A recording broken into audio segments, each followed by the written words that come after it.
case, maybe you could briefly go over the rules for voting again. Usually tells I don't see either. So something wrong. See as well.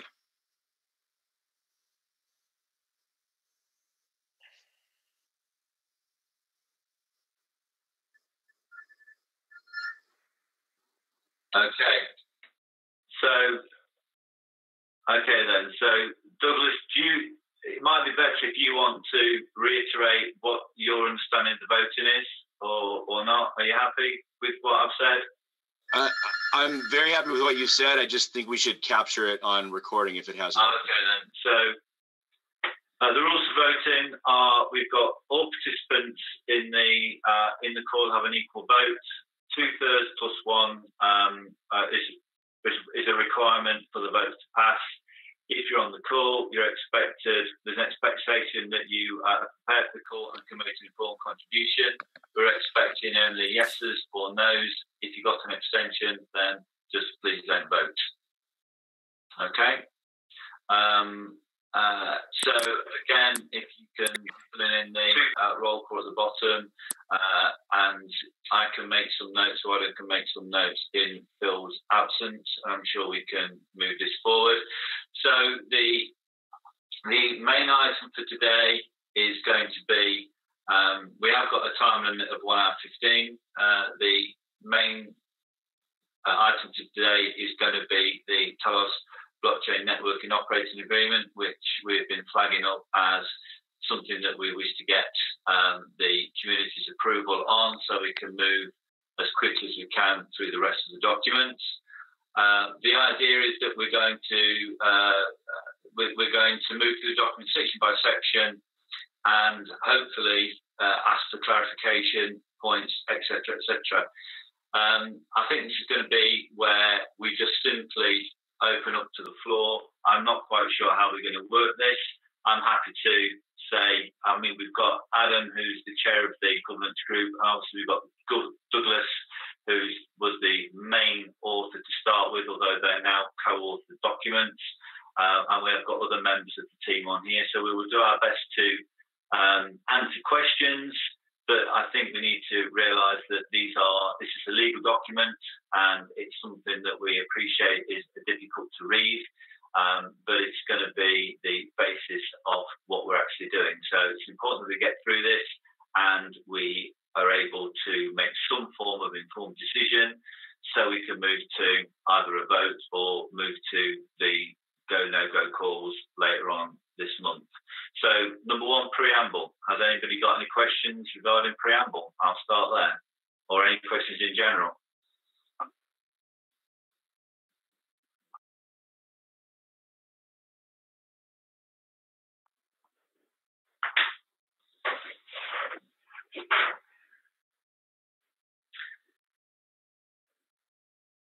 So, you don't need like a...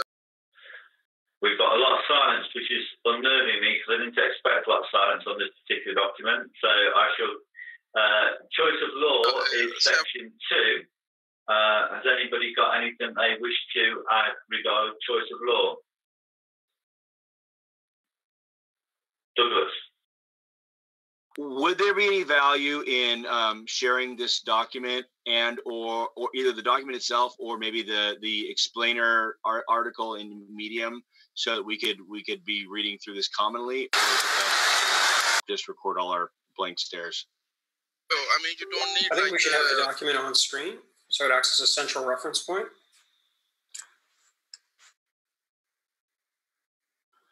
Is anybody able to share that screen? I can share it if we need. I will do so. One moment. Joseph makes a good point, though. Do we need to go through this point by point? Because the idea was that we're all prepared for this call, have pre-read this document, and would have prepared any questions that we have and use this time together for discussion. So do we actually need to go through this point by point? That in itself would be quite a time-consuming exercise. I think what we should do is move faster through. And if anyone, this would be my proposal, we move through this a little faster than we're doing right now.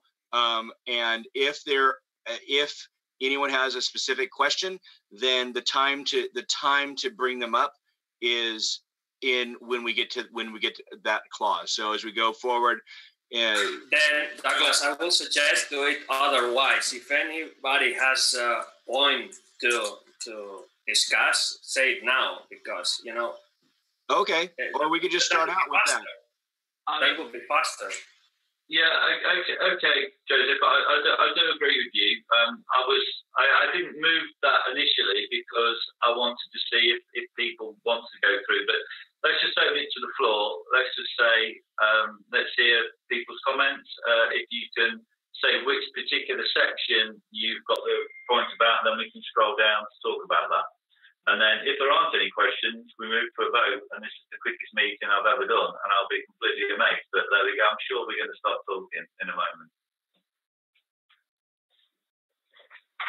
Well, I think just as a matter of order, though, the way that we're doing it is much more efficient for people who are following, or we just go through each item in order sequentially, but quickly.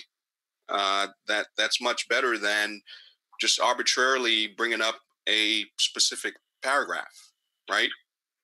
Yeah, I'll go with that, Marlon. Let's scroll down, please, and let's go for choice of law. We've got the Medium article up there for the live stream. Has anybody got any particular question regarding the clarity of choice of law? Okay, can we scroll down to number 3? Recording of values and information. The section is on there. Also, if anybody wants to pop anything in the chat to give me a bit of a guide, that will be helpful as well. Okay, so anybody got anything on number 3? I'm not seeing anything. Number 4 is accounts. Each member may control one is the opening line.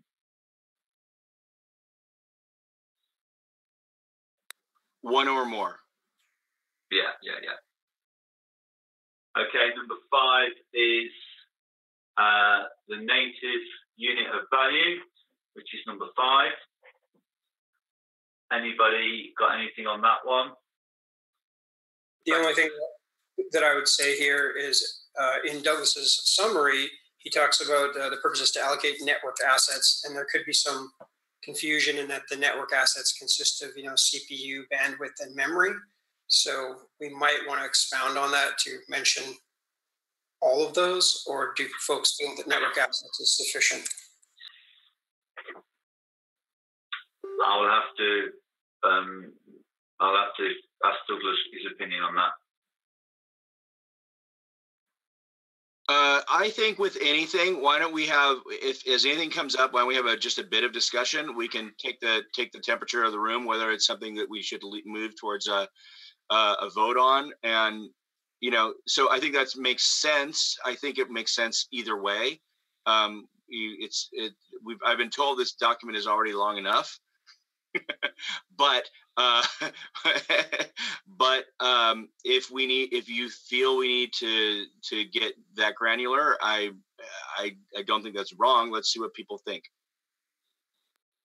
I don't think we need to go to that granular. I mean, otherwise it becomes so long. It's not needed. I think you could do it by simply saying after the usage of the Telos blockchain shared resources, and in parentheses just simply put CPU and RAM bandwidth. I think that might be valuable because it really doesn't mention anywhere what specifically these resources are. It would only be a few words, in my opinion anyway. Anybody else? It doesn't seem like a great. I think that seems a relatively. But then if we write those, then don't we need to define somewhere what is RAM, what is CPU, what is I don't know. Yeah, but do whatever people say. Let's flag this and move forward. I mean, because we don't need to get down into the specifics of the wording here. Do we think we need to expound on that or not? Personally, I think we can live without that because it's possible that it could change. Here's the other thing: it's possible it could change, right? It's possible we could when we wrote this, we weren't sure if RAM itself would be included. It's not wrong. It, as written, it's not wrong. It's just not as specific as it could be. Maybe will somebody volunteer to keep a list of these things, and then maybe we'll go through. Okay, thanks, Mark. If you would note those, and then we'll move through. Why don't we move through quickly, and we'll see how many we have, and then we'll give some idea of what level of discourse to have on each one. Does that sound like a good idea? Yeah. Okay. Thanks, Douglas. So number 6, we're going to scroll up. Operation execution of the blockchain. Is there anything in particular that people wish to talk about there? If so, make a note in the chat, and we can work on that. Okay. Number 7 is modifying the blockchain. Is there anybody got a comment or got an issue particularly with that section?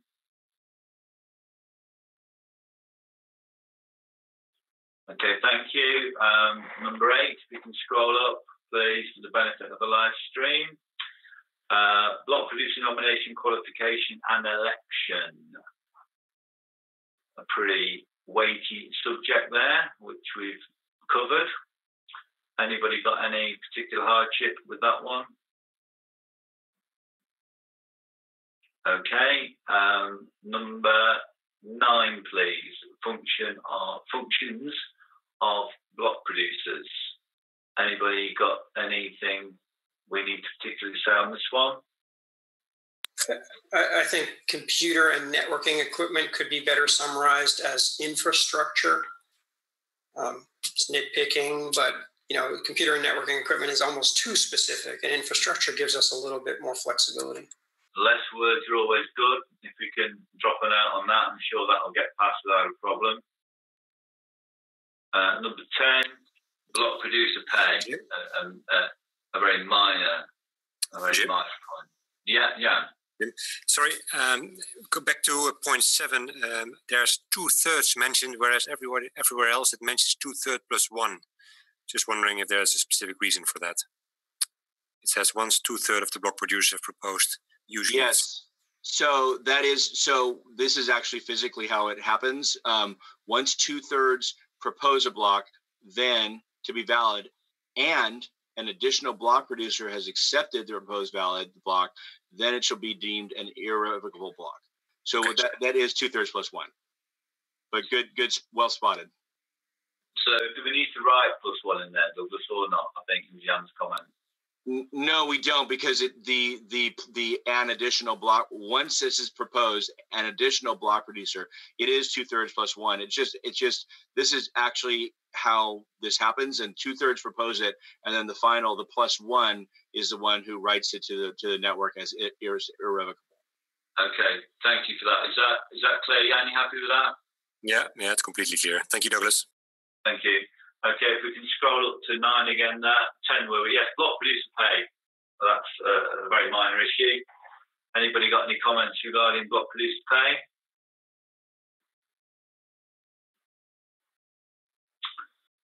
Excellent. Okay, we'll scroll up to number 11 then, please, which is binding arbitrations, which is a very long section, but obviously we've got a lot of legal ramifications to this one, and it's something that is going to be very high on everybody's agenda. Do we have any comments?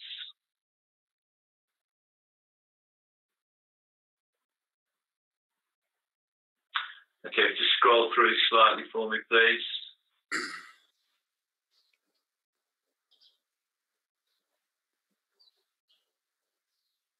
We're up to number 12.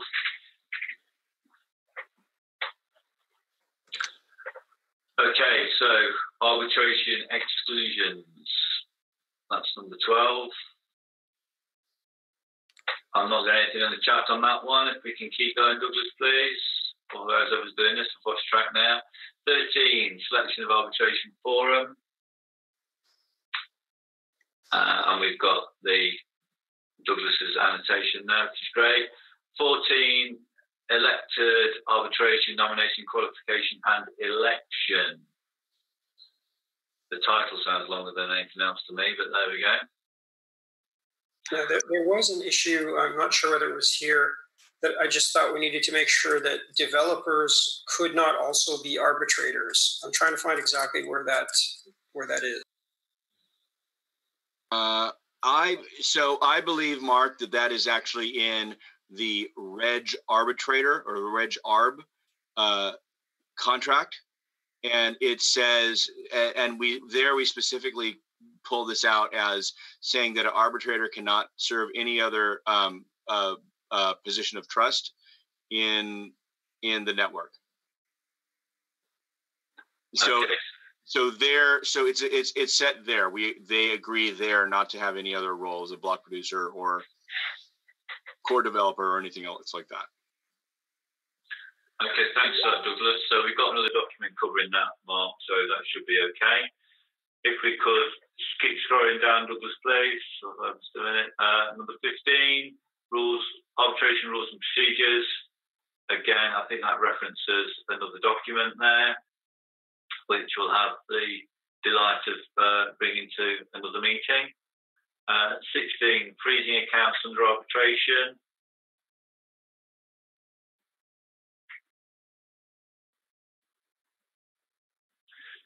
17, execution of arbitration decision.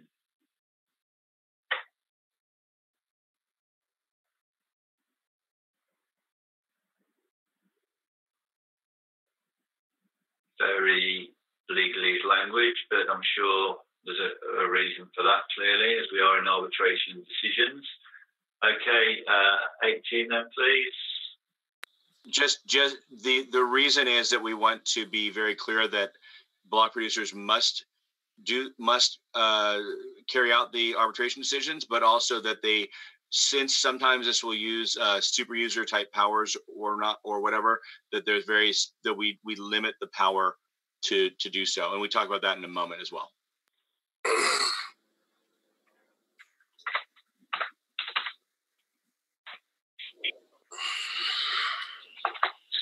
Sorry, guys. Number 18, enforcement of have we just done that one? Number 19, restriction of use of the sudo powers. No, we had not done that one. We had done 17. Sorry, I'm doing 15 things. Closely related, so it looks the same. So 18 then, enforcement of arbitration decisions. This is. So my question here, sorry to interrupt you, Jim, is will this be automated? Will the enforcement process be automated via smart contract, or is this a manual intervention on the part of BPs? It is a manual intervention on the part of BPs. So there's, for a couple of reasons. One is I don't think that we're to the point yet where we can really truly automate this.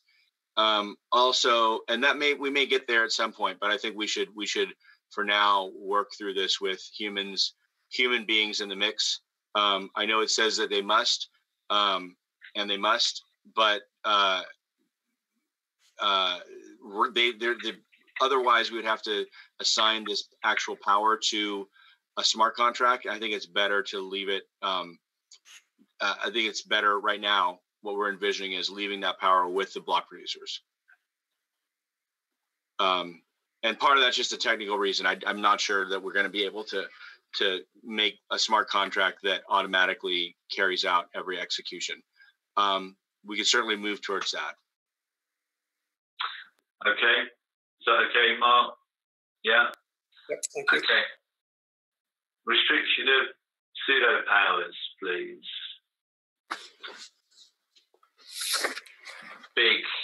A big power here, one thinks.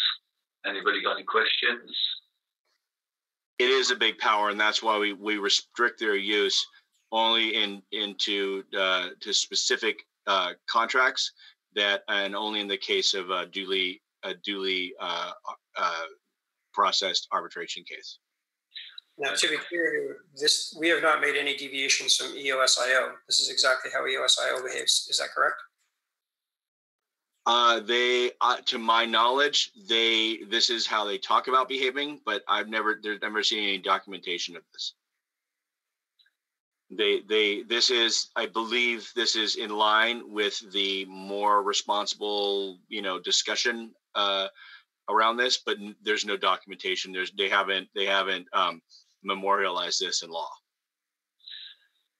So as we can see, we are going down the route of trying to get as much of this down in the legal documents as we can. So we shall move on in that case, if that's all right. Voting. Quite straightforward. I think that is particular. I think we've all seen that one. Quite straightforward. Proxies.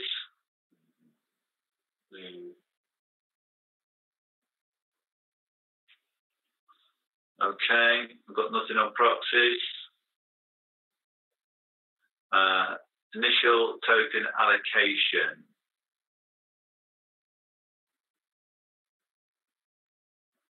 Now, I had a question on this one, Douglas, or everyone, because we were talking about revising the snapshot. Does this not hinge on that? So let me ask. So what snapshot? So we recently voted to do an original snapshot after at 6 million blocks. That's not what you're talking about, right?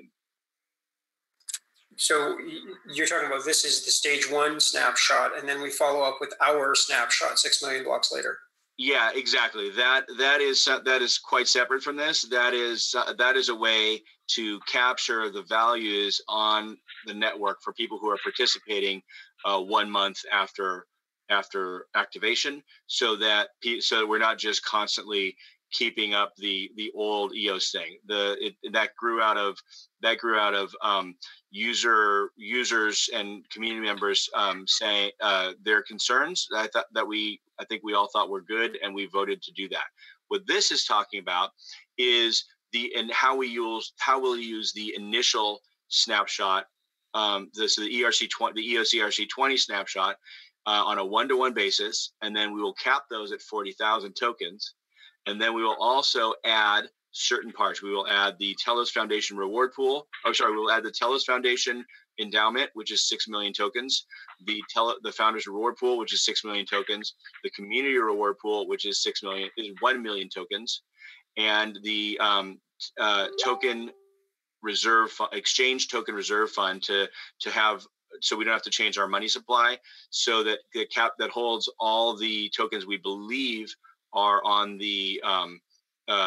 exchanges, which is roughly 140,280 tokens. I'm sorry, 140,280,000 tokens. And so it's just basically we're saying these are all the things. This is what our initial thing is based on. It's the EOS snapshot capped at 40,000, 1-to-1. These 4 accounts that we're creating. I guess I was just missing the fact that we're going to implement another snapshot at a future point in time. Does everyone feel that does not need to be stated here? Yeah, we discussed that. Again, it doesn't actually have much to do with the governance. I think it's fine as the tip we voted. It's something we intend to do, but it's not.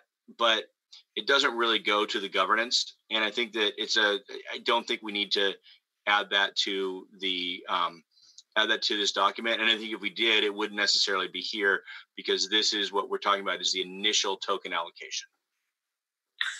Okay, thank you. Hey guys, one other thing, we've got the same issue here that we did with EOS chain, in which we need to print.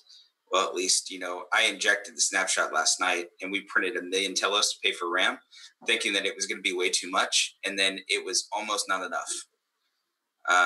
And so I don't see that mentioned here. Wow, that's a lot. Yeah, we should. So as I recall, we printed 19,000. And I think first of all, to your point, big picture, we definitely need to incorporate that here. We've learned the lesson of history. Let's not do a last minute thing. Let's incorporate that. I think one way we could do that is to let's talk about that briefly and come back to that when we flagged everything. We're moving through pretty well, but I think we should at the very least say that we should, and whatever amount is needed to pay for this RAM, we should capture that in this document. I think maybe you can be our technical guide on that, JT. Yeah, I can get you the exact numbers. We're going to do it again just to make sure, but launching with 8 gigabytes of RAM in the system, in the system contract, caused the price to steeply ascend. Right. So we're going to have, there is going to be a RAM administrator. We've found this person. It'll be announced, and this person has agreed it will be announced after this. And so that RAM administrator, that initial interim RAM administrator, will work with the dev team and the network team to find the ideal amount to launch with. And so perhaps we need to just document. Perhaps we can vote on this with incorporating that with the caveat that we will go with the recommendation of the RAM, the interim RAM administrator, the network team, and the development team together, whatever number they can come up with. So that we can still vote on it, we can accept it, and we'll just accept that we're going to insert that number afterwards. I think we can still vote in that way. And also, for credit's sake, Jesse was actually the one that caught that it wasn't in number 22. So okay, cool. Well, go everyone. Go Jesse. Thanks JT. Hey, the hive mind working well. I love it. Yeah. Okay, shall we scroll down to 23? So, and Mark, just to double check, you are keeping track of the items that we're flagging so that we can revisit it once we've gone through the doc. I am. Okay, got it. Thank you, Marlon. Requirement to opt in as a member. Anybody got any points on that one?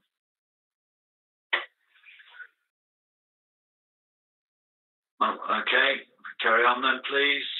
Not saying anything in my chat.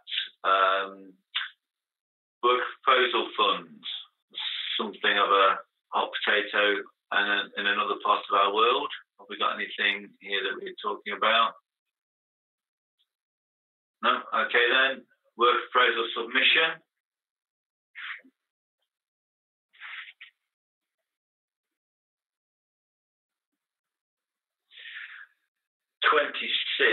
Work proposal voting period. Again, I think we're showing that we are sectioning these things down.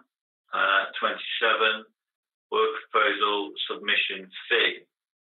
Anybody got a view on the fee? Anybody got a view on numbers? No? Okay. 28, passage of a work proposal. Again, getting down to we have a number there. 5%. Anybody interested in talking about numbers? No? Okay. 29. Execution work proposal. I remember we had a discussion around $5 million, 29 days. Anybody got any thoughts on numbers? I have a question, and not related to the numbers, but in general, I haven't seen a point which actually describes what can be considered, what project or what proposal can be considered under worker proposal system. Because if private companies, because that was the discussion in the EOS mainnet where I was really participating, and who can apply. So hey, this is Doug. Oh, this is Douglas. So that is intentionally left open. It's or silent on who can apply, because we want to invite the broadest possible type of applications. we feel it's up to the voters to decide if something is or isn't an acceptable offer. And so we don't, rather than call out everything that could be, we're just silent on that, and people can make their own decisions, given the fact that the voters will have to engage and directly make the decision of what to approve. Okay, so it can be anything which is not completely related to Telos beneficial, or it could be anything. It could be burn tokens. It could be give them away. It could be just about anything that could be done with Telos tokens. Perhaps there is a legitimate reason why somebody would someday want to do that, and rather than restrict that, try to think ahead as if we are going to understand every future possibility. We're simply leaving it up to the voters to do this. But in that scenario, do you think 5% is too less? That's a good question. So it very well may be. I think that, and we were hoping to discuss that. I think that. I think it's too much. Talk about that. Maybe not really. Like people can vote no, really. By the way, people can vote no, right? And I think that you're likely to get a lot of no's on certain things. Go ahead. I'm sorry. I think 5% is too much considering the. Yeah. Sorry. From my point of view, I have thought about it, and I think it will not be easy even to get 5% because many people will not even vote. So I think 5% is okay. So that's my personal view. Yeah, it is built around an idea that most people will not actively vote on these things. We borrowed this from a very mature system used in Dash. The difference there, though, is that the voters are masternode owners instead of so they have which there's like 5,000, but it's a subset of all users, whereas we are allowing every user to vote.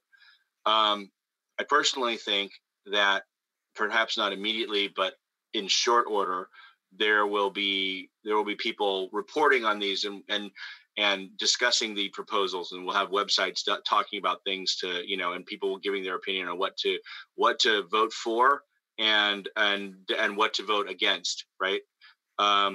And if we get to a time, 25 days in, and some absolutely ridiculous thing that's just going to enrich, a private set of people is passing, my hope is that the word can be sent out and people will react and vote it down with their votes.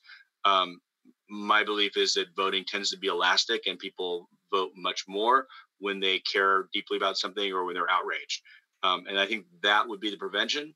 That's the thesis this is based on, but we can talk about any number. Maybe we should just flag this as a number to discuss and keep moving on. Yeah, that would be good because we have got. Yeah, sure. Because we have got to get down to a few, so if we just mark that one up, Mark. Okay, then, so let's keep going down. We're on 30. Failure to provide work pros deliverables. I think that one is pretty self-explanatory, to be fair. Nothing on that one for the time being. None.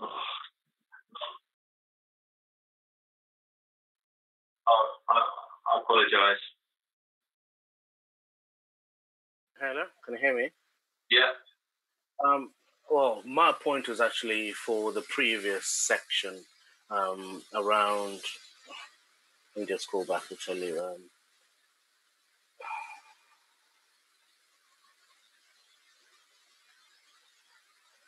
I wanted to ask.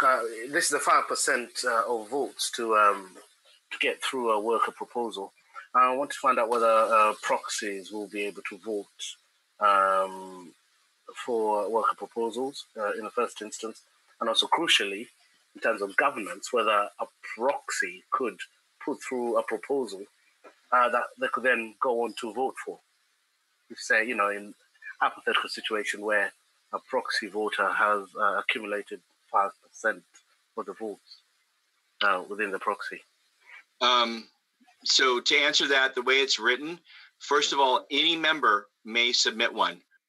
So we've not restricted that. So, and any member can be a proxy. So a proxy could submit one.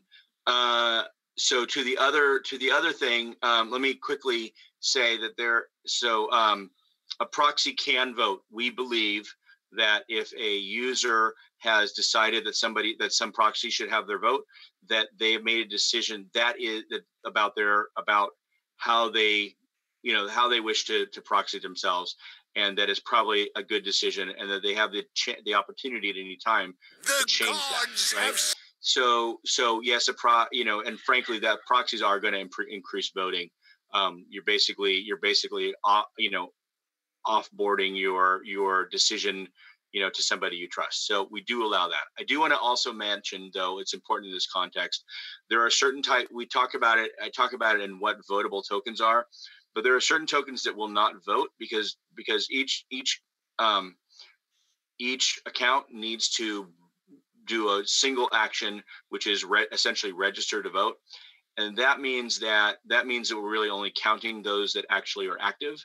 So, for example, the Telos Foundation, one of the reasons it's never going to vote with its tokens is that it will not register those tokens to vote. Which I believe is correct. The board will ultimately decide that, but I believe it's in the charter that they will never vote. Larger consequence, the exchange token reserve fund will never vote.Ose are held in trust, but nobody gets to vote those, and so that does change the dynamics a little bit. Like, we're not having, because otherwise we'd have to be voting against 40% of tokens that would never vote. So it's 5% of the active voters, or the people who have registered themselves as active voters. But to your questions, yes, a proxy can submit a proposal, and they could potentially vote for it. Of course, we're not saying that anyone who gets 5% of the vote can, win. We're saying that 5%, that you need at least 5%, and then you need a simple majority. So there's a lot of other tokens out there that could change that, and we could, and if it becomes a problem, these are documents that can be amended. We'll have an amendment process right away. It'll take 3 months, but we can. I think that's compatible with people voting against them. Douglas, can I make a point here? Like, on this note, so what you are saying is, if I understand correctly, so at any point in time, any proposal can have more than 5%, and also in order to win, at the end of 29 days, it has to have simple majority. Or yes, that's right. So in order, there's 2 conditions required for at the conclusion of the 5 million blocks for a proposal to be considered an accepted proposal. Number 1, it has to have at least 5% of all voters have voted. Right, that's the threshold, or the quorum required of votes. And then after that, it must also have a simple majority of more yes votes than no's. So if you could have 100% yes votes, but only 4.9% of people voted, and it would not pass. You could have 100% of people voting, but only 49% said yes, 51% said no, and then you would not pass.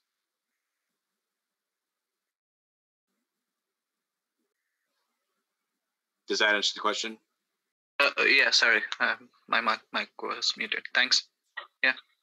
Okay, shall we go down to 30, or was it somebody else had the hand thing? So I've not got that here.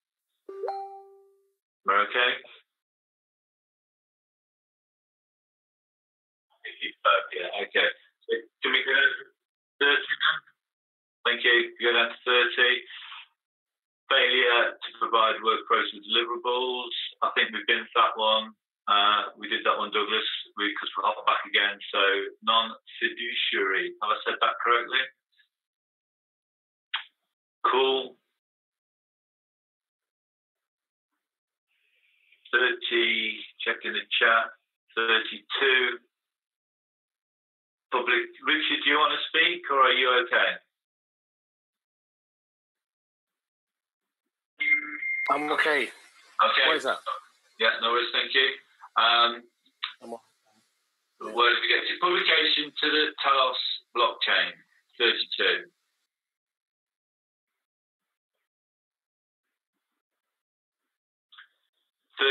Responsibility for information.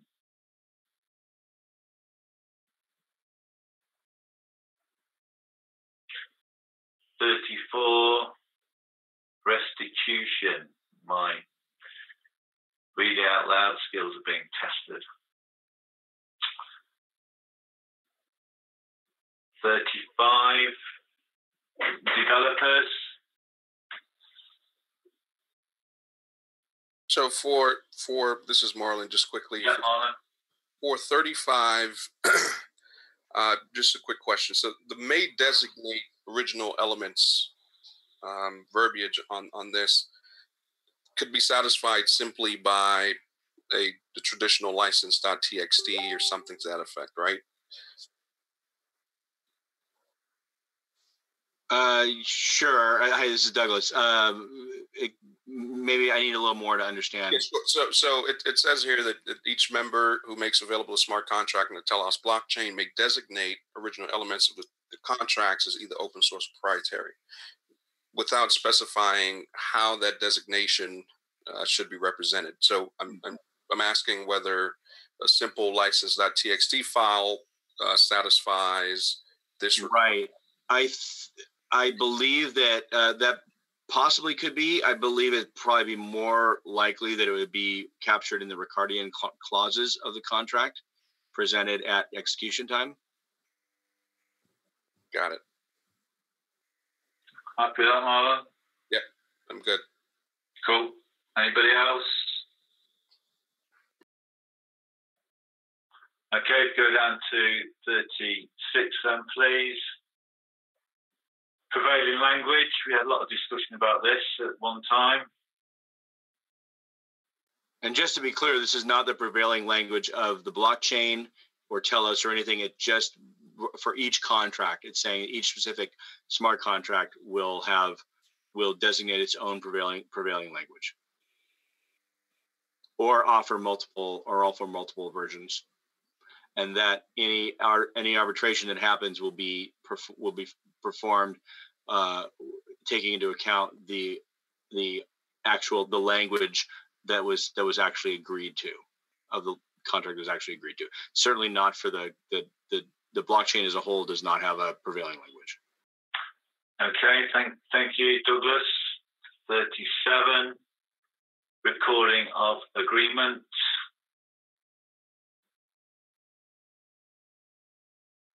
So just to be clear here, Douglas, are you mentioning, will this be in the Coinbase of each block, or how will this be managed?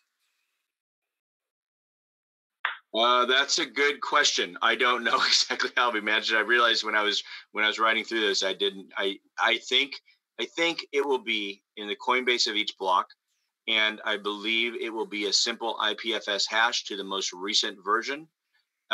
We don't want to bloat, but it's been mentioned. This is something that was kind of promised early on EOS and then removed, probably for good reasons because of bloat. But I think it was initially supposed to be recorded on every transaction. They stepped back and they pulled it out of the way. I think that we should intend to have this pointer on every Coinbase, and that's header or whatever, and that's maybe but it's really I think it's a 32 bit hash, maybe a 64-bit hash. It's not going to be huge. But is this not potentially a liability down the road from a capacity perspective? Like, could this be every 1,000 blocks? Could this be every million blocks? Does it need to be every block? Those are really good points. I mean, obviously, those approaches would be much better from the standpoint of network bloat. again, I mean, it's let's say it's 64 bytes, but it's 64 bytes every block. That's a lot of bloat. I'm against that. I would totally let's have that discussion. Let's flag that for discussion and can keep moving. Okay. Okay, then 38, amending.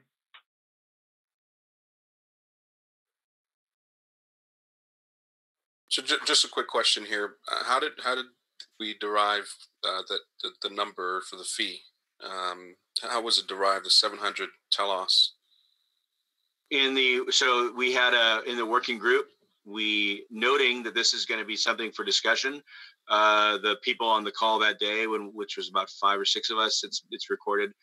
We just discussed various things and landed on 700. The idea is that it should be expensive enough that that it's not something that we're flooded with all the time. This is returned to the people who do it, and it can be a number of people.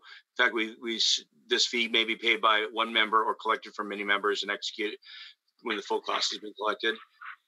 So it can be one person or many people. We don't want it to be an impediment, but we do want, for things that are community, for things that the community feels strongly about. I think this allows people to collect those and then it signifies a lot of caring from the community, or a whole lot of caring from one well-off individual. That's where we always intended that this is a number, and all these numbers would be open for discussion if we thought that we were wrong. So, but that's where it came from. There's no science. Got it. No, it sounds logical to me. Thanks. Okay, yeah, please. Yeah. Can I, Jim? Can I say something about 38? Yeah. So if we make mistakes in these governance documents, we can still correct it. But if we make a mistake in the ratify amends, we may never be able to correct it. And in that regard, I'm at that 15% threshold that is mentioned there. We should always be able to make it. But if for some reason people lose interest in Telos, God forbid, and we're not able to make that threshold, we might find ourselves in a very difficult position. So I was wondering whether there should be an addition that if after 10 consecutive ratify amend procedures, the 15% is not achieved, that then that threshold drops to a lower percentage. So that note was made. I think you made that note before, actually, Jan, and we discussed it in the working group. So we definitely we talked about it quite a bit. The outcome that we had was that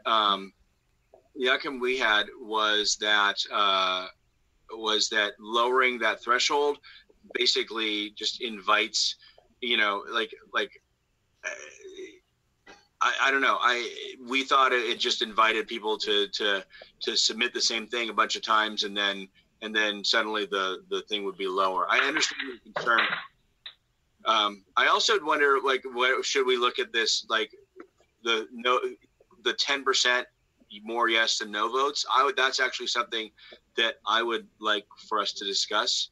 So why don't we when we come back to this, why don't we talk about your proposal, the 15% participation just in general, and then also what the number, the yes or no, the 10% more yes than no votes, if that's the right balance. Why don't we flag that and come back to it? I think you're right. I have one other concern on this too. Should this be 15% of staked, or not staked, of claimed tokens rather, especially since we're going to be creating a bunch for exchanges that aren't going to be used in the short run? Right. We should actually absolutely say that these are the votable tokens, as we said elsewhere. Okay. Shall I move on? Yeah. One final concern for me. Can I make a point? Yeah. Yeah, so I have a question. Like, if at some point in time after 1 month it reaches 15% and there is more than 10%, but on the final date there is those numbers are not valid. It's suddenly something happen and the percentage drops. Does it still pass, or what happens? Yeah, really good question, because this started out as being similar to the EOS one. We realized that the EOS one was actually rather strange, right? They said that anytime it hits that, anytime it stays there for 120 days out of whatever, then it passes. We thought, partially because this is the way that the voting system is designed, but also because because it makes a lot of sense.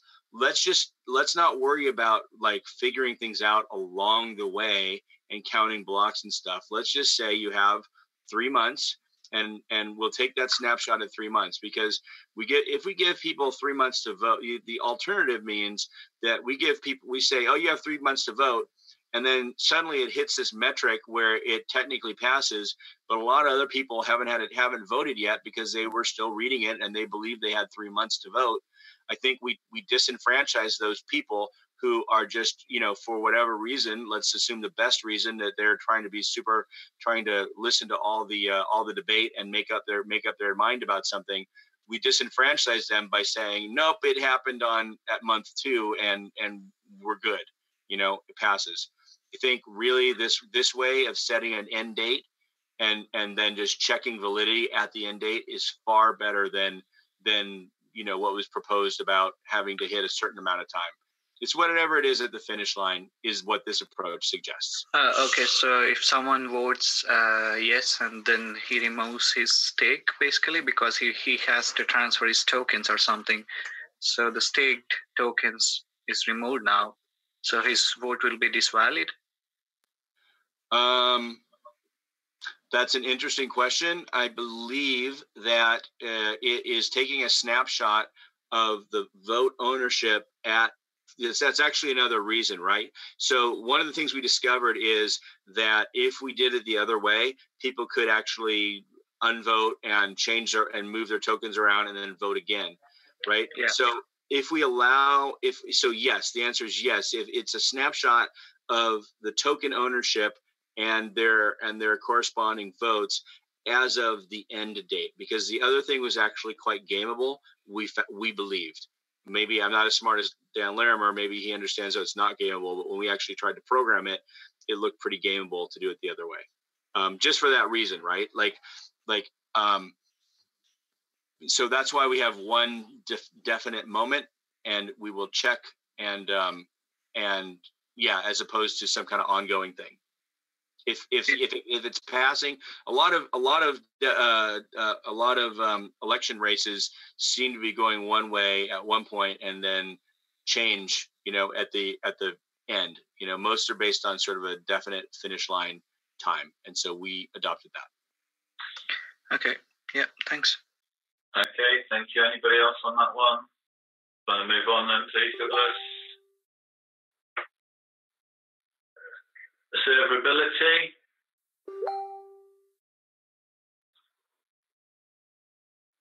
Termination.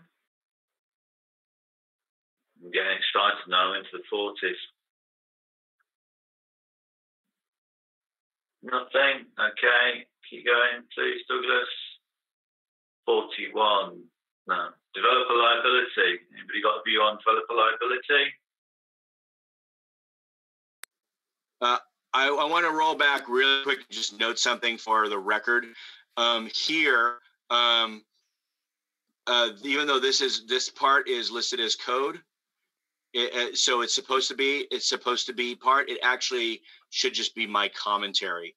The actual text that we're talking about is just this. This stuff down here is not. This is just part of my commentary that I improperly formatted. Okay, thanks for that, Douglas. We've got a note of that now. Well, but I wanted, if I wanted to catch up. Yeah, I got you. Yeah. I'm sure we'll go back and change that.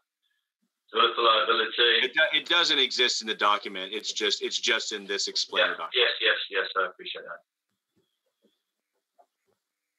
No. Okay. 42, grammar. He means she, they mean me. Yeah. Consideration. We all mutually give each other these rights. Okay. Acceptance.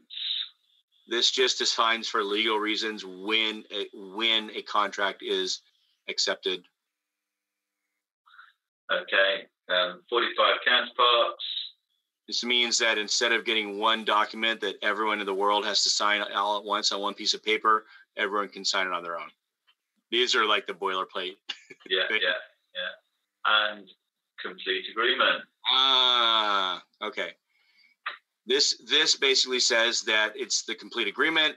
It doesn't have to be ratified to be enforceable. And while there can and probably will be ratification attempts, if one of those ratification attempts doesn't pass, that doesn't make this any less. It doesn't make this any less valid. Okay then. Thank you. We have a time of 1 hour 3 minutes on the call so far. How do people wish to proceed? Mark has a list of discussion points, or do we want to go back to the first discussion point, Mark? Could you highlight that for us, please? Sure, I could put them in the chat. 1 second. That'd be great. Yeah, it seems like we've done quite well. This may go over our allotted time, but I think we have a reasonable number of points to debate, and I think that we should continue if everyone's able to do that. Yeah, I think that's a better idea because we don't want to put a time pressure on the discussion around these points that we've highlighted. This is a biggie, you know. So yeah, do you remember just what the first one was, Mark and all? Yep. The first one was number 5. If we define a Telos token as the native unit of value and say its purpose is to allocate network asset usage rights, do we need to be so specific as to specify RAM, CPU, net, etc.? They'll then need to be defined in a more granular way. Does anyone want to take the 4 position of more granularity? I would recommend that we actually have this discussion around these points offline and use the time on the call to move through the agenda. That's just my opinion. I think that the goal is actually to be able to vote on the document, to make any necessary agreed revisions and actually vote on the document today. Yeah, if we can, I think it'd be better if we can try and get through it, Mark. And if we can vote on it, then fine. The rest of the document the rest of the agenda was there just for reporting because I didn't anticipate we'd have time to do anything other than a single item. I'm going to pull up the working document real quick and. So while Douglas is doing that, we've got this notion of adding extra granularity. Are we happy for Douglas to add that? Are we going to have any? I don't want to vote on every single one, but if you can get a view from the floor. Well, I personally think the way that it's worded is fine. Operational computer resources is broad. It covers RAM, CPU, net. In the event that there's a future resource that we decide to tokenize, it will be covered within the agreement. That's my input. Yeah, I just want to say I was for it, but I'm okay either way. I don't think it's I think we can move on. I think it's a minor point. I think we can move on. Okay, great. Okay, so the next item was number 7, which you pretty well clarified when it wasn't 2/3 plus 1, it was just 2/3 and then the additional block producers. So I think we can move past that one. Okay, yeah, Jan, that was your comment. Are you okay to move on without debate? Here, and yeah, thank you. Okay. So the next item was number 9, the functions of block producers. Block producers shall operate quote unquote computer and networking equipment. And we discussed potentially revising that to infrastructure. I think that's probably, that seems, either way is fine with me. I think that's probably better, frankly. Does anyone want to, let's have a quick debate and maybe we could do a straw poll of that. Yeah, I vote for infrastructure as well. if anybody has a case against changing that to infrastructure, do they want to speak up? Looks like that's infrastructure. If you can type that one in, Douglas. Yeah, I think infrastructure is better. Yeah. Are we saying infrastructure or computer infrastructure? I'd say block production. No, just infrastructure. Anyone else? Just infrastructure. No computer infrastructure. Just. If anyone, I will type that. If anybody has, unless anybody has a problem with that.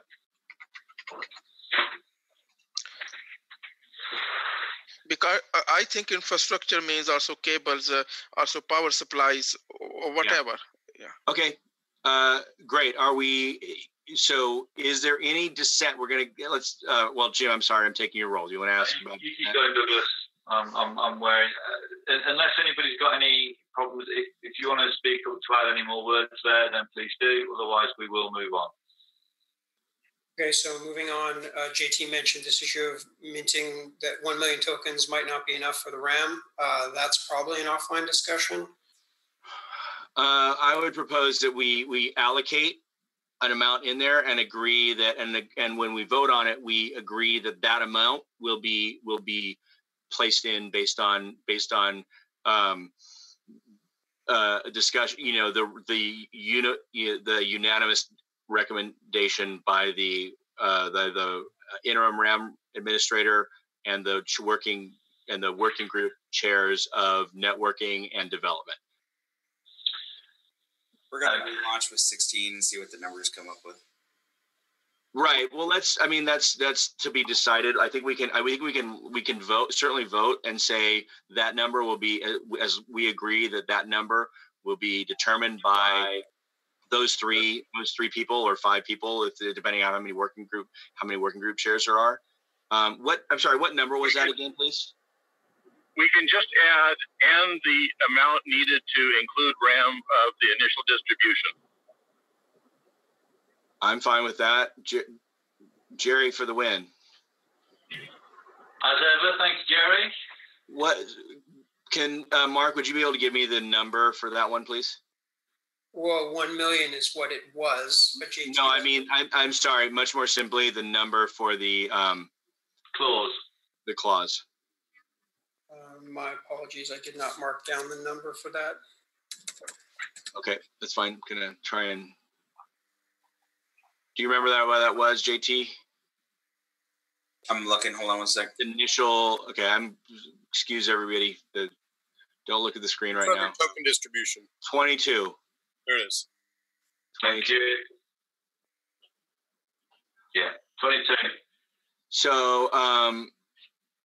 reserve fund, and so.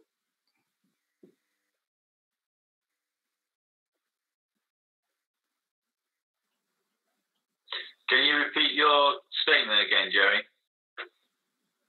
And an amount to cover the cost of RAM for the initial distribution. Okay.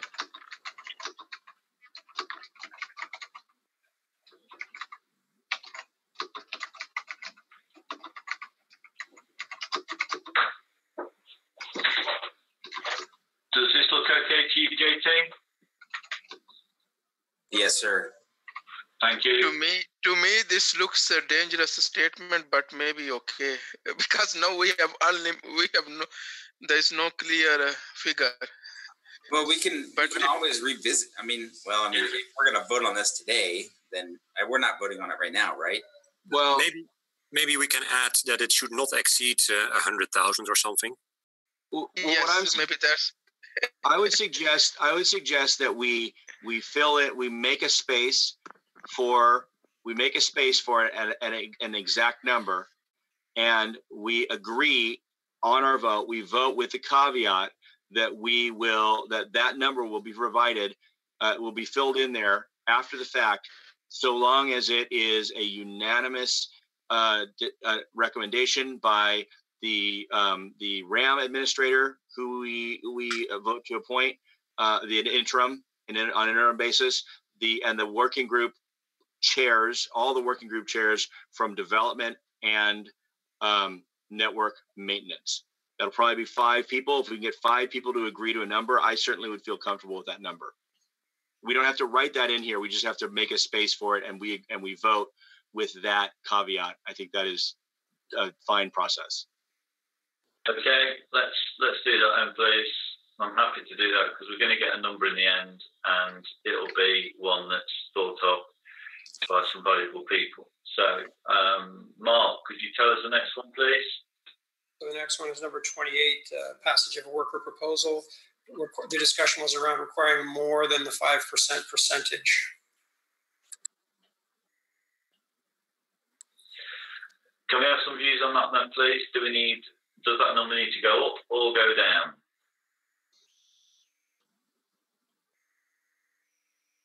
Or stay the same?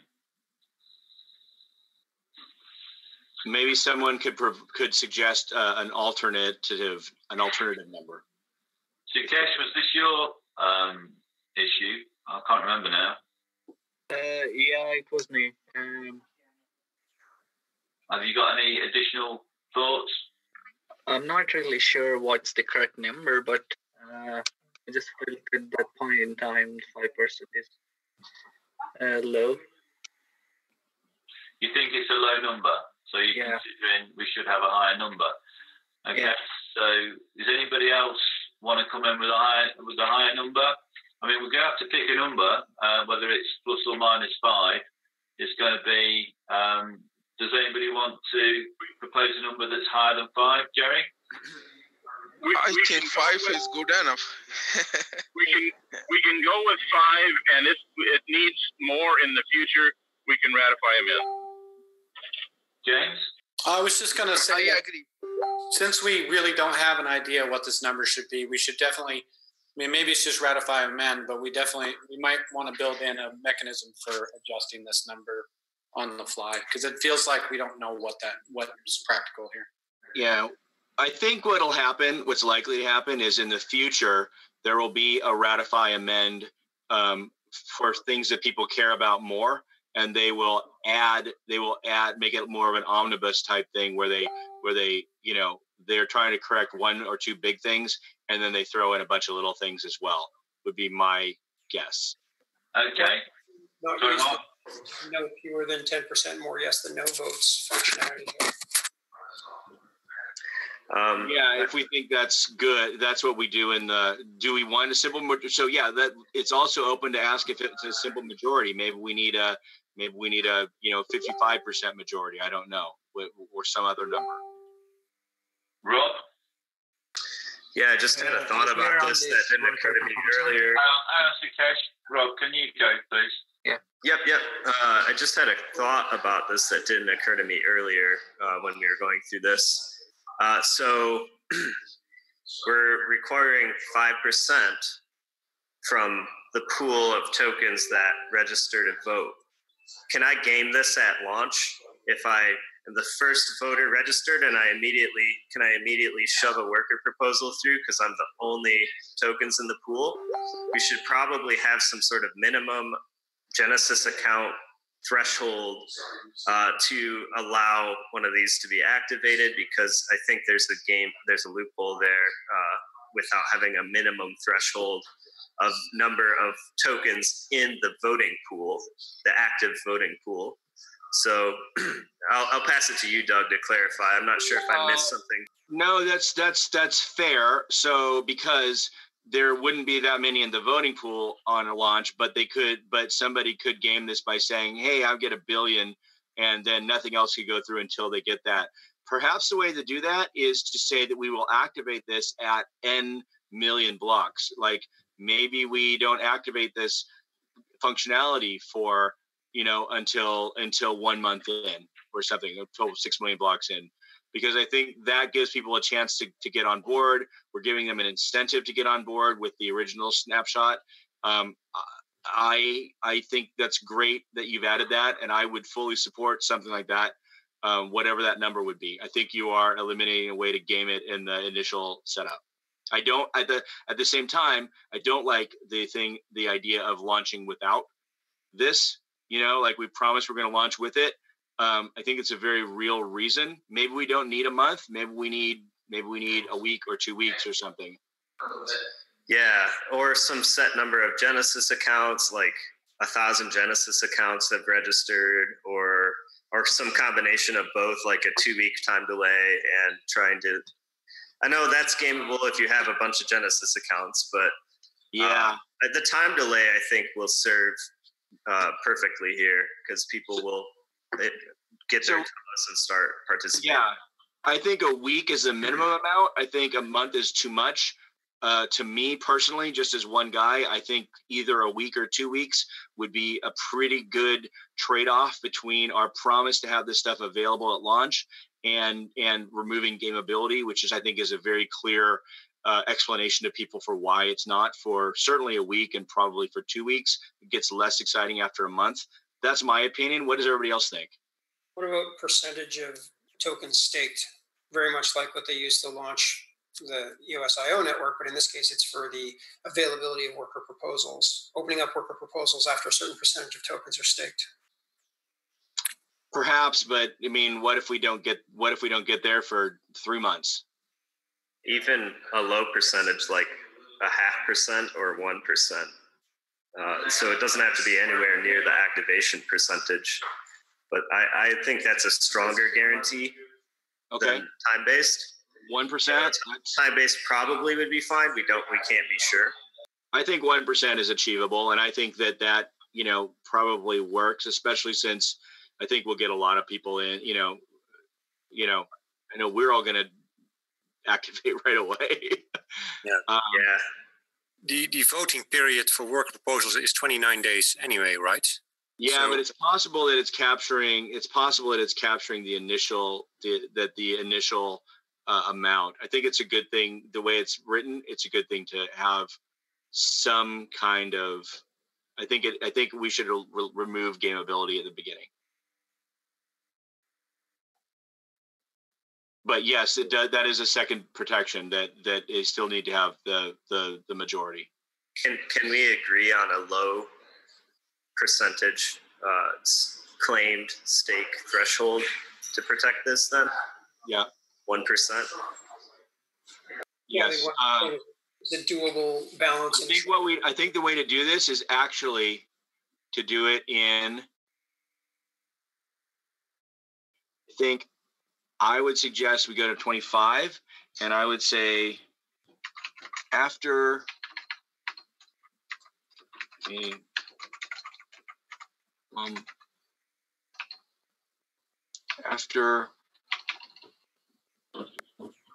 after the total amount of Telos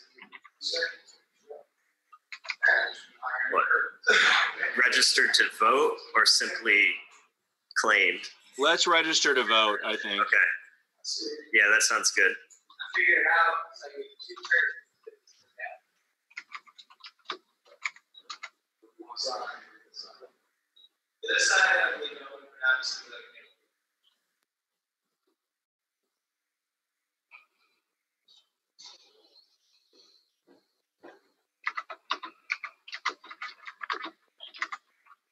What's the next one, Mark, please? Just out of what Doug's typing. Next, we have number 35, where Marlon was asking about the designation of original elements, whether a license.txt file would suffice to designate those elements with regards to proprietary code. Before we, I'm sorry, what number was that? That was 35. I wasn't moving you on, Douglas, so I was just getting there next. Yeah, absolutely. So what we've done here to address that very good question debate in number 25, we've said worker proposal submission. We've just added the text at the beginning. After the total amount of Telos tokens registered to vote exceeds 1% of the total Telos supply, any Telos member group or group of members may submit. We've simply added that. To me, I think that's, Rob, I think that was a really excellent addition and a good solution. I could certainly support that. Is there any other fours or anyone against that amendment? Do we want to, like, this is the total Telos supply. Do we want to talk about the total votable token supply? then I think we'd have a chicken and an egg problem, since this relies on people activating, the game. The gameable exploit was only one person. The first person to register as a voter could shove through worker proposals. Right. So I think we do need to base it off the total supply. We must, because votable means registered to vote. So it's self-referential. It's a circular reference. Almost there, Jim. I don't hear any dissent. Great. Let's move on. So number 35. Marlon, do you want to elaborate any further, or what is the communal thoughts on the... It seemed like that was...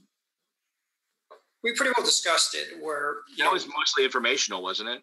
Yeah. Right. Yeah. I was satisfied with the response of that being part of the Ricardian contract definition. Thanks very much. Great. Number 37, which is the recording of the agreement in the Coinbase of each block. We talked about an IPFS hashtag referencing the current version. Does this really need to be in every block? And we pretty well came up with a consensus that no, it doesn't need to be in every block. How many blocks apart should it be in? Every million blocks? That's once a week. That's once every little less than 6 days. Certainly better than every block, and likely more than sufficient. I'm looking to Rob or TJ or Marlon for advice on this sort of thing. So how periodically do we want to read? Is it a daily thing? Because then we could just estimate how many blocks are in a day. It's about 180,000. Okay. So every 180,000, it includes the new reference or re-signs it? Yeah, I'd maybe say make it every 200,000. It keeps the math nice and simple for people, and it's that's about every 27 hours or something. And then we could even say something like each signature, each time a person re-signs it, that signature is valid for 180,000 more blocks. I don't know if we need to or not. That seems really, to be honest, this is frankly, the whole thing it could be considered unnecessary. I think it's important to people. I think I would certainly be fine. Every 200,000 blocks we record it, which is about every day. And so the people to whom it's important get that concession, and everyone else gets 199,999 blocks that don't have the bloat. Sorry, I don't really understand. 64 bytes. I mean, blocks will be easily more than a megabyte. So this is really very, very, very tiny, right? I think so. I believe it's on this. I believe it's on the scale of 64 bytes. I don't know if that's the exact number of a IPFS hash. It may be more, but it's not. It's not a megabyte. Yeah, exactly. Even if it's a kilobyte, I mean, blocks will hopefully at least be megabytes. I mean, if we're talking about doing 4,000 transactions a second. We could hash the whole text in, but it's nothing. True, but at the same time, a good principle of network operations is that you don't add meaningless bloat to something. I can see all sides. I have no strong feelings about this. I think that every 100,000 blocks would be, or every 100,000 blocks, that'd be more than once a day, would be fine. Can we stipulate 200,000 and type that in, unless anybody's got any big objections? From a development perspective, what's the impact of changing this from every block to anything but every block? In terms of development, yeah, I think it's something we still have to add no matter what. So we can, I think it's the change. Doing it is what's going to have the impact. I think changing it from every block to every 200,000 blocks, it will have same impact for development, would be my guess. And the next question is this now a new item on the launch task list in terms of development? It could be. Let's revisit that. Assuming we're assuming this is going to pass. Let's pass it, and then we'll come back and look at not just onesie twosie, but anything that may have altered on the checklist based on amendments or the accepted document. Is that okay? Sounds good. Yeah. So can I ask one thing before we move on from here? Is the intent of this to capture that every member has signed the Constitution? Essentially, it's to be quite honest, this is kind of an old idea. I don't know how much actual improvement it adds at all. I think the current way we're doing it is whenever they'll be first recorded in the earliest blocks, and then anytime an amendment passes, the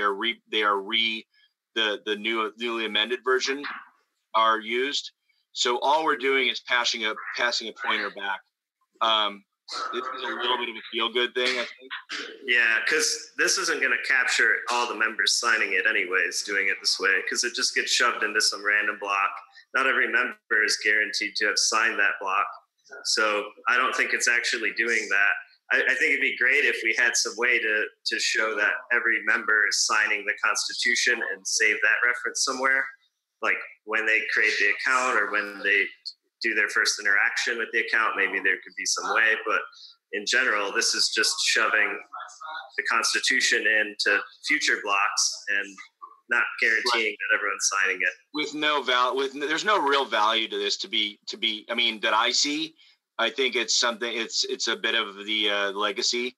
If somebody wants to propose that we strike it and we want to take a vote on that, I personally would have no objection. I'd probably vote along to do that. But I'd love to see this actually become or create a feature where members sign the Constitution and store a reference to that somewhere as like an opt-in when you create your account. Now, obviously that adds a lot of scope before launch, so we probably won't do it before launch, but that's where I think this should go personally. If we're gonna store signed signatures on chain of the Constitution, we might as well do it in a way that is comprehensive. Are we not feeling that people are doing that, are opting in already based on the code, right? Are they opting in already? I don't think we can guarantee that users are conscientiously opting in. Like say, and DApp end users that get an account in some onboarding flow and don't really know. Like it's on the dApps to do that, right? So if one of the parts to onboarding is you have to sign the Constitution, if we make it more explicit in the flow of onboarding a new account, then we can be guaranteed that all the members have signed. It's kind of like terms and conditions, right? Mm-hmm. How do we create terms and condition workflow around the Ricardian contracts for dApps? And if we can do that at the protocol level and require that at the protocol level, then the Ricardians work much cleaner, I think. But I don't know. I agree. I feel like that might be outside the scope of this. I don't think we could provide that at launch. That would be, maybe the question is this something we need to work on for an amendment or a ratification effort, a month after launch or something. I'm fine with removing this. I'm fine with changing it.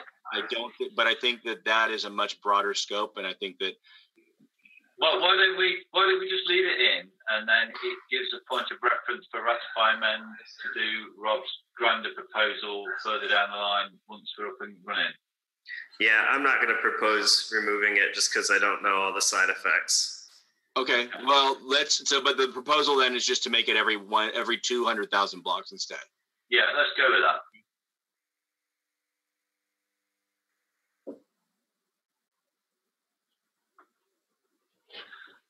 Mark, where are we up to? We have one left, number 38, which is about amending the 15% vote participation among Telos token holders and no fewer than 10% more yes than no votes. We need to mention that these must be votable tokens. Number 38. Should we write after at least every 200,000 blocks so that in the beginning you can leave the code unchanged? Sorry, what? Right, and after at least every 200,000 blocks, so that you have a bit of flexibility in the beginning to not change the code, maybe. Okay.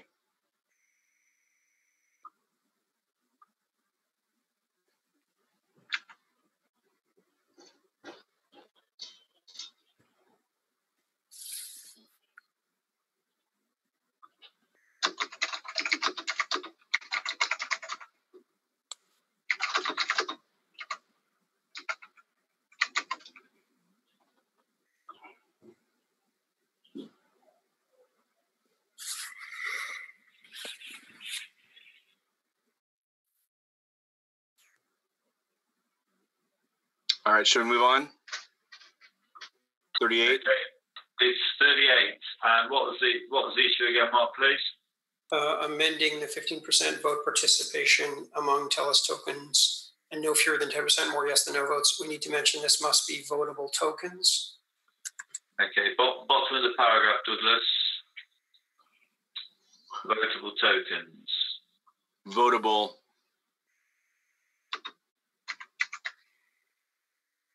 Telos tokens. Yeah. What do we think about the 10% more yes than no votes? Is that the right number? Time will tell. Okay. Are there any others? The only other issue was for you to reformat that commentary section on number 40, which is just something you can do. Oh, that's not in this. That's not in this at all. It's only in the explainer document. We also talked briefly about this 15% threshold, but if I'm the only one, then we can leave it. Point 38.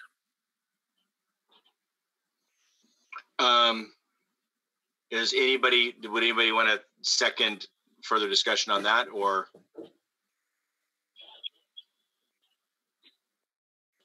I think, I have time. If people have time, we should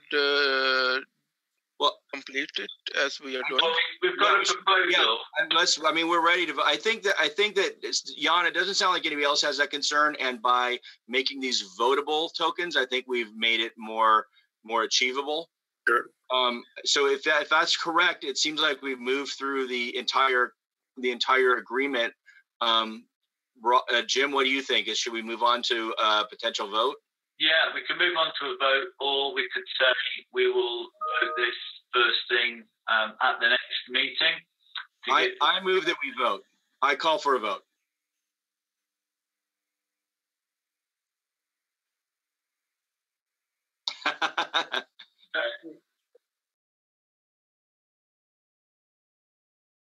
Okay, I'm happy with that. Do you want to write the question, Douglas? I'm happy. Yep. I will. I'm gonna stop sharing. So, I've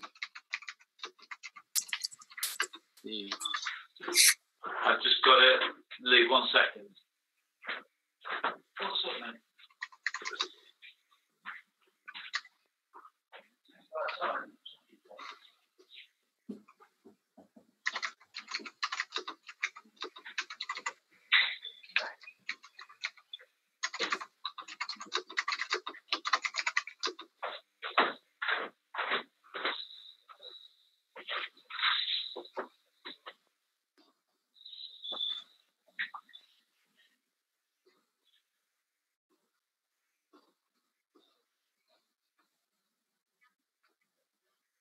all right. Shall the TBNOA, the Telos Blockchain Network Operating Agreement, be as amended in this debate, be ratified by the Telos Contributors Group? Vote yes or no.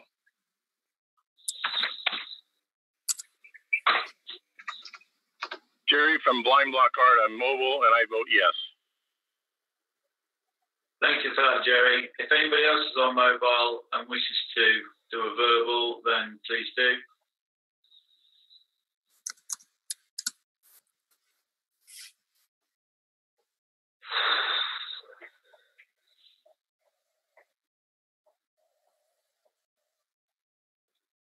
Thank you, Beth.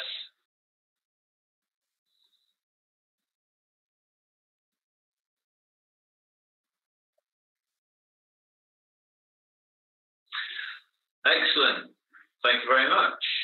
Can somebody, it's a pretty big deal. Would somebody be able to record the actuals?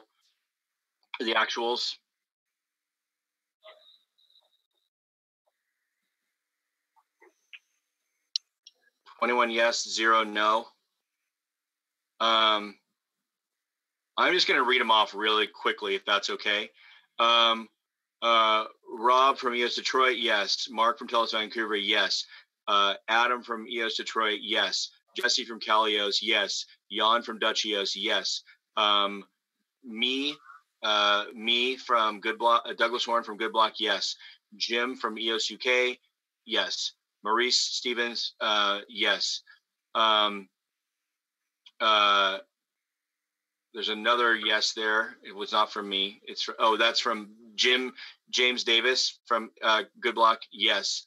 Don from Calios, yes. JT from Kainos BP, yes. Marlon from EOS Miami, yes. Syed from Sweden Coronet, yes. Adam from EOS Detroit voting for recording Jerry's from Blind Block Art, yes. Sakesh from Telos Green, yes. Ed Silva from Good Block, yes. Beth from Good Block, yes. Ava Masucci, yes. Craig from Good Block, yes. Richard Bryan from Telos DAC, yes. Joseph from EOS Barcelona, yes. And it looks like that's 21 yeses and no nos, 0 nos. Yay! Thanks, everybody. Hey, we have an operating agreement. We do. It's a big moment. Congratulations, everybody. Big deal. This is a big one. All right. Now, everybody, been a long call. Jim, I hand it over to you. What would you like to do now? Sorry, is that over to me? I will call back everybody very much for their participation, and we have an operating agreement, which is a fantastic thing. So, a piece of history, guys. Thank you very much, and I should go on my date now. Don't forget to track your time. I will. See you guys. Cheers. Take care. Bye, everyone. Thanks again.